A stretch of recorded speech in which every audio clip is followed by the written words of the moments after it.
पवन तनय संकट हरन मंगल मूर्ति रूप राम लसन सीता सहित हृदय बसौ सुरभूप पूछ बुझाई खोई श्रम धरिल घोरूप बहोरे जनक सुता के आगे ठाड़ भयउ कर जोरे। पूछ बुझाकर थकावट दूर करके और फिर छोटा सा रूप धारण कर हनुमान जी श्री जानकी जी के सामने हाथ जोड़कर जा खड़े हुए। मातु मोहि दीजे कछु चीना जैसे रघुनायक मोहि दीना चूड़ामणि उतार तव दयो हर्ष समेत पवन सुतलयो कहे तात यस मोर प्रणामा कहे तात यस मोर प्रणामा सब प्रकार प्रभु पूरन कामा दीन दयाल बिरदु संभारे हरहु नाथ मम संकट भारी। हनुमान जी ने कहा, हे माता मुझे कोई चिन्ह पहचान दीजिए जैसे श्री रघुनाथ जी ने मुझे दिया था।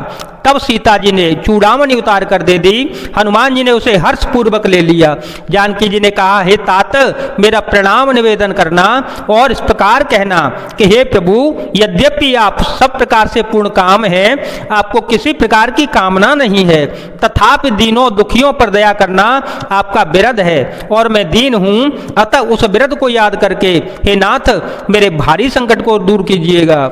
तात शक्र सुत कथा सुनाए से बान प्रताप प्रभु ही समुझाए से मास दिवस महुना तु न आवा तो पुण्य मोहि जियत नहीं पावा कहु कपि के ही विधि राखो प्राणा कहु कपि के ही विधि राखो प्राणा तुमहु तात कहत अब जाना तो ही देखी शीतल भई छाती पुण्य में ओ कहूँ सोई दिनों सो राती मंगल भवन या मंगल हारे द्रव हो तो दशरथ अजर विहारी। हे तात इंद्रपुत्र जयंत की कथा घटना सुनाना और प्रभु को उनके बाण का प्रताप समझाना, स्मरण कराना। यदि महीने भर में नाथ न आए तो फिर मुझे जीती न पावेंगे। हे हनुमान कहो मैं किस प्रकार प्राण रखूं। हे तात तुम भी अब जाने को कह रहे हो, तुमको देखकर छाती ठंडी हुई थी। फिर मुझे वही दिन और वही रात जनक सुतहि समुझाए करे बहु विधि धीर जुदीन चरण कमल सिरो नाय कपि गवनु राम पहि कीन। हनुमान जी ने जानकी जी को समझाकर बहुत प्रकार से धीरज दिया और उनके चरण कमलों में सिर नवाकर श्री राम जी के पास गमन किया।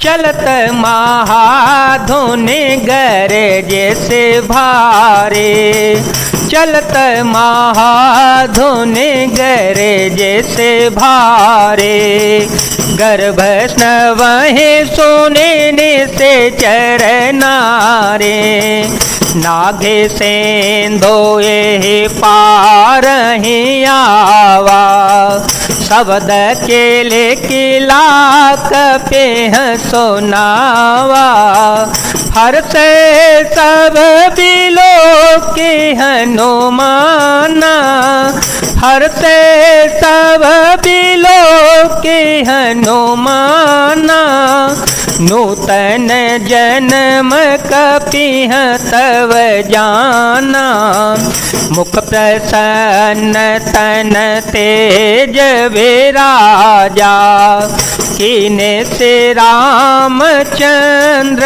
कर काजा, मिले सकल यति भय सुखारी, मिले सकल यति भय सुखारी, तलफत मीन पावज में बारे, चले हर से रघुनायक पासा, पूछत कहत नवल इतिहासा। चलते समय श्री हनुमान जी ने महाधुनि बड़े जोर से गर्जना किया, जिसे सुनकर राक्षसों की स्त्रियों के गर्भ गिरने लगे। समुद्र लांग कर वे इस पार आए और उन्होंने वानरों को किलकिला शब्द हर्ष ध्वनि सुनाया। हनुमान जी को देखकर सब हर्षित हो गए और तब वानरों ने अपना नया जन्म समझा। हनुमान जी का मुख प्रसन्न है और शरीर में तेज विराजमान है, जिससे उन्होंने समझ लिया कि मैं ये श्री रामचंद्र जी का कार्य कराए। तब हनुमान जी से मिले और बहुत ही सुखी हुए, जैसे तड़पती हुई मछली को जल मिल गया हो। सब हर्षित होकर नए नए इतिहास वृतांत पूछते हुए कहते हुए श्री रघुनाथ जी के पास चल पड़े। तब मधु